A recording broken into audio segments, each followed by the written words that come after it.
anaesthetist, who is continuously monitoring the patient's responses with the aid of a variety of specialist equipment. But surgery was not always like this. The anaesthetic drugs and equipment that we take so much for granted are a relatively recent invention. Just imagine that the year is 1840 and you are a patient entering the operating theatre. The surgeon and his assistants are ready and the students are there to observe.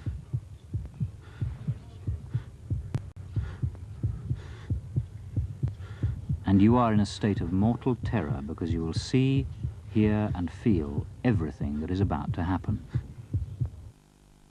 Unless they fainted, that dreadful experience was common to all surgical patients until a series of experiments in the mid-1840s led to a dramatic demonstration of the anaesthetic properties of ether, here at the Massachusetts General Hospital in Boston. In this very operating theatre, on the 16th of October 1846, an operation was performed under ether anaesthesia which changed the practice of surgery forever after.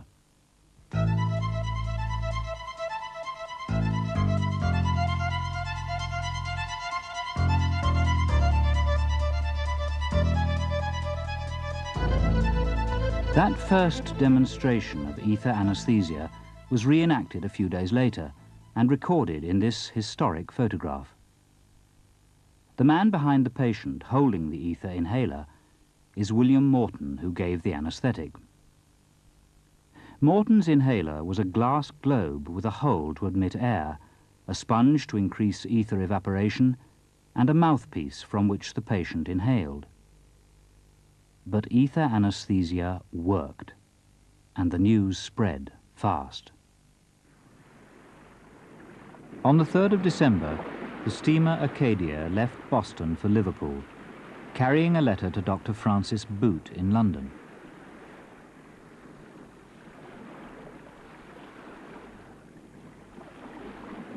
The letter was from Professor Jacob Bigelow and included a full report of the American successes with ether anaesthesia. Dr. Boot had the letter on the 17th of December, and by the 21st of December, Robert Liston at University College Hospital was operating with the aid of ether anaesthesia. Lancet for 1847 reported the new use of ether and included a letter to Dr. Boot from Robert Liston. My dear sir, I tried the ether inhalation today in a case of amputation of the thigh, and with the most perfect and satisfactory results. It is a very great matter to be able thus to destroy sensibility to such an extent. In those early days, operations were fast and short, so the demands for anaesthesia were modest. Just keep the patient unconscious for a few minutes. There was no question of monitoring responses or supporting vital functions over such a short time. But with anaesthesia came the option of more careful and prolonged surgery, and the process began, which continues still, of a search for better anaesthetic agents and procedures, leading to a safer and more comfortable experience for the patient.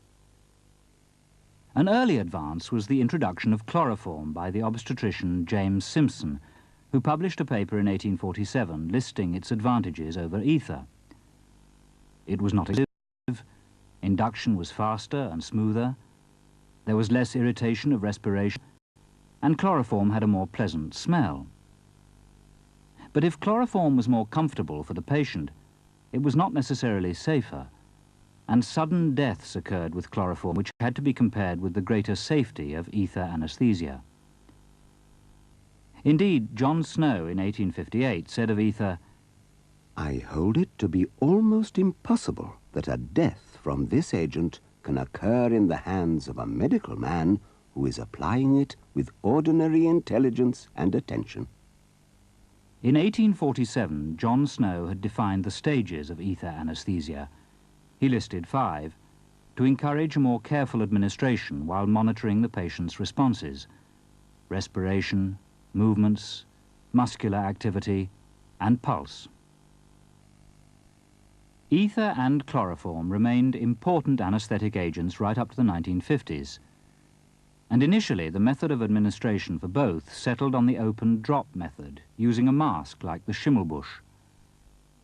This archive film from the 1940s shows how layers of gauze or a thick pad of Gamgee were used with the Schimmelbusch mask.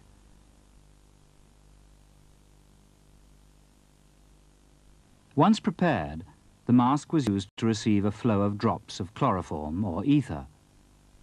Sometimes the anaesthetist had to improvise. If you haven't a medicine bottle and dropper, an ordinary stock bottle will do, and you can improvise a dropper from the cork. Cut 2 grooves, one on each side of it.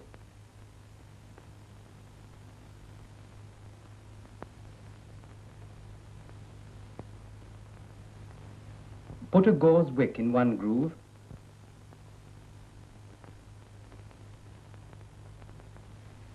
and ram the cork in firmly. This will give you a steady flow. When everything was ready, the induction commenced on the conscious patient, perhaps after some pre-medication. Some people still remember this experience, and most of them found it very unpleasant. To refine the technique of open-drop ether anesthesia, Arthur Goodell published a detailed sub-classification of the third stage of anesthesia in 1920. This archive film shows how the patient's responses could be monitored against Goodell's chart to keep better control over the depth of anesthesia. One of the tests applied often led to later discomfort for the patient.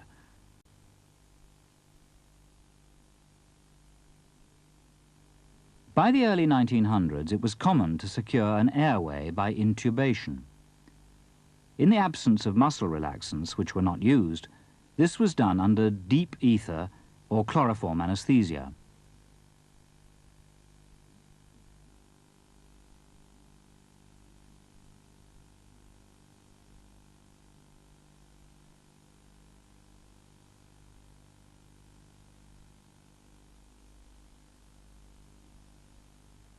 These films show how skillful anaesthetists had become at the difficult art of nasotracheal intubation.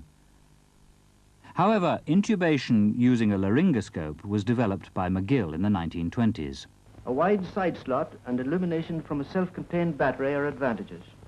This is a U-shaped instrument, and this is the modern folding type.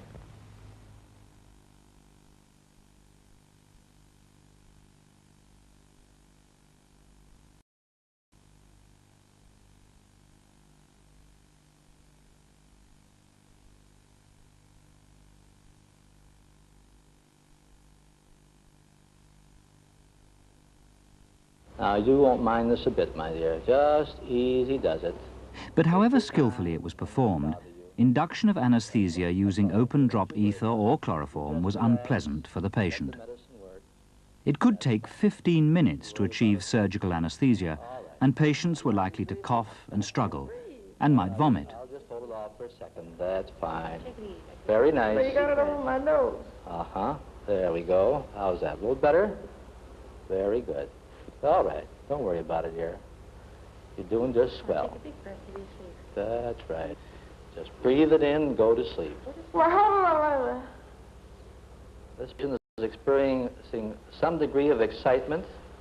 This film dates from the early 1960s, but shows open-drop chloroform induction without pre-medication.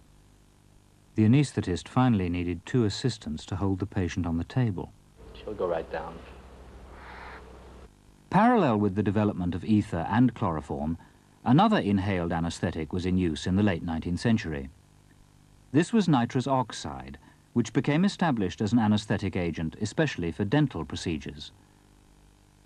Finally, anaesthetists began to use nitrous oxide and oxygen, together with the more powerful agents, ether or chloroform. By 1917, this Boyle apparatus could deliver a measured mixture of nitrous oxide and oxygen with ether, and was modified many times to become the basis of modern UK anaesthetic machines. Turn the nitrous oxide on to a flow of 10 litres a minute. Next, This film shows induction using nitrous oxide and oxygen, finally bringing in ether for increasing depth and maintenance of anesthesia. Induction begins with nitrous oxide alone. This was more comfortable for the patient than ether or chloroform, but still involved a mask and could result in a degree of hypoxia. a mask held tightly on the face often produces a feeling of suffocation, which may lead to excitement in the second stage. Now turn the oxygen on to 1 liter per minute. Provided the airway is clear, this will be sufficient for the 5 minutes or so until the ether has been brought in. Turn on the ether tap a little every 3 regular breaths. And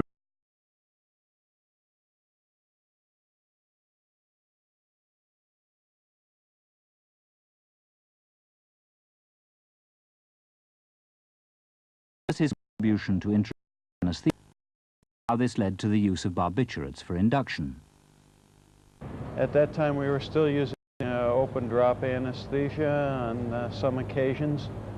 We're using inhalation with ether on our gas machines. Good techniques, considering the agents we had and the equipment that we had.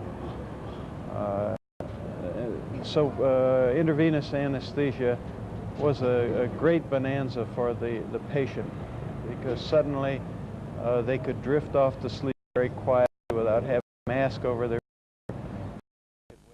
By the late 1930s, barbiturates were being used in exactly the same way as they are in the 1980s. That is, mainly as intravenous induction agents, with inhalation providing maintenance. Individuals apparently similar in physique and habit vary so greatly in their behavior of barbiturates that it's possible to diagnose in advance. Give each patient the same initial rapid injection of 3 cubic centimeters. Note the time and watch their reaction closely. With experience, you may be able to form a reliable susceptibility. The two great names of pre-war US anesthesia, John Lundy and Ralph Waters, both played a part in the early use of barbiturates, and in addition were associated with other developments. Waters with cyclopropane in closed circuit with carbon dioxide absorption, and Lundy with general and local blocks. These two men held the first ever university chairs in anesthesia. In the UK, the first chair of anesthesia was held by Sir Robert Mackintosh. When asked what was the major innovation he had seen in his career, I would say unhesitatingly, number one, the transformation which has been effected by the introduction of the relaxants.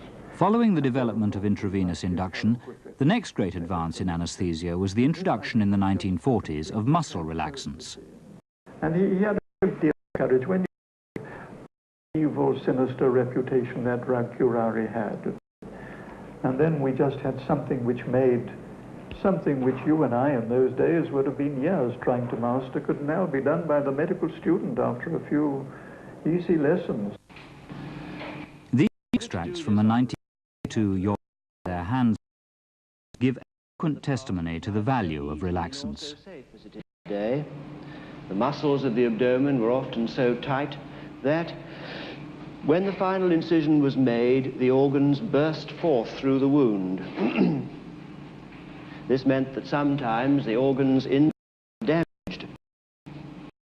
So, the muscles in the side of the incision sometimes hold the edges together so closely that it's extremely difficult to work in the depths of the wound. In order to counteract this, a very big incision was occasionally necessary. But with these problems, muscle relaxants paralyze respiration, so the patient must be ventilated, and a reversant given towards the end of surgery. Also, while old-fashioned ether did not depress cardiovascular function, later inhalation and injection anesthetics caused cardiovascular. Thus, the patient's responses had to be more carefully monitored than ever. But on balance, the patients certainly gained, as can be seen in this American film from the early days of Fluothane. Fluothane soon gained the reputation of being very easy to administer.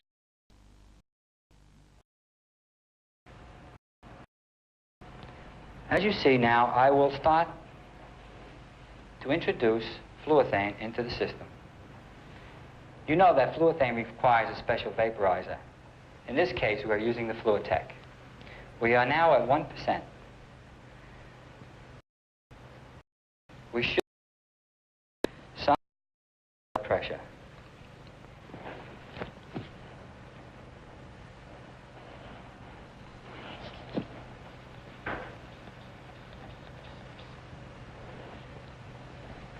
The blood pressure has only fallen 5 millimeters of mercury.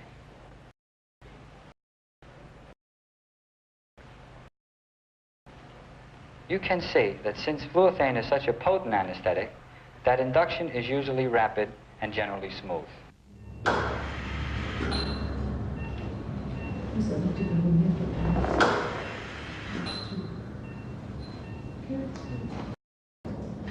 Second World improvement and in the range of techniques available for local and general anesthesia.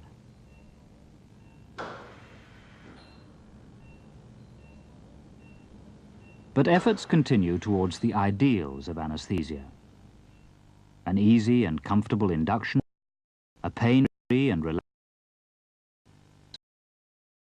vital functions, full control of the depth of anesthesia, and an easy and complete recovery. These are just some of the drugs which have been used by anaesthetists in recent years. None is perfect, but no anesthetic agent has ever been. Ether and caused vomiting. Chloroform gave a faster and smoother induction, but could cause cardiac arrest.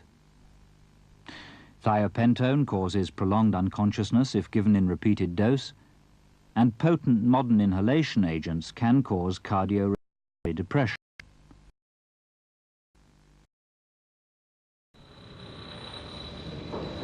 Thus, modern anesthesia is still largely based on the concept of balanced anesthesia, using intravenous and inhalation maintenance, together with analgesics and muscle relaxants.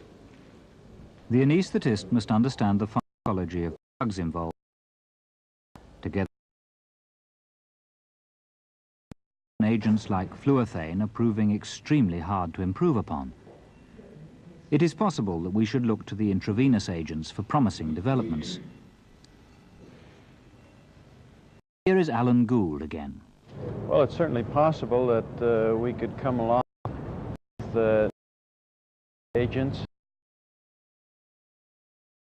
though we have to compete with some of the modern inhalation agents that we have. And the advantages of some of these are minimal cardiac depression. We would also want an agent that had very little residual effect, that would wear residual. Enthusiasm for intravenous agents. It is notable that over 50 years after the introduction of thiopentone, there is still no generally accepted agent for total intravenous anesthesia. But no field of research ever stands still, and new types of intravenous anesthetic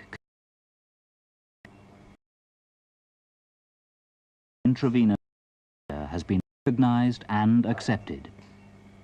Even now, clinical trials on a promising new agent are well advanced, and the indications are that it will provide induction and prolonged anesthesia. And that, as Robert Liston said in 1846, was very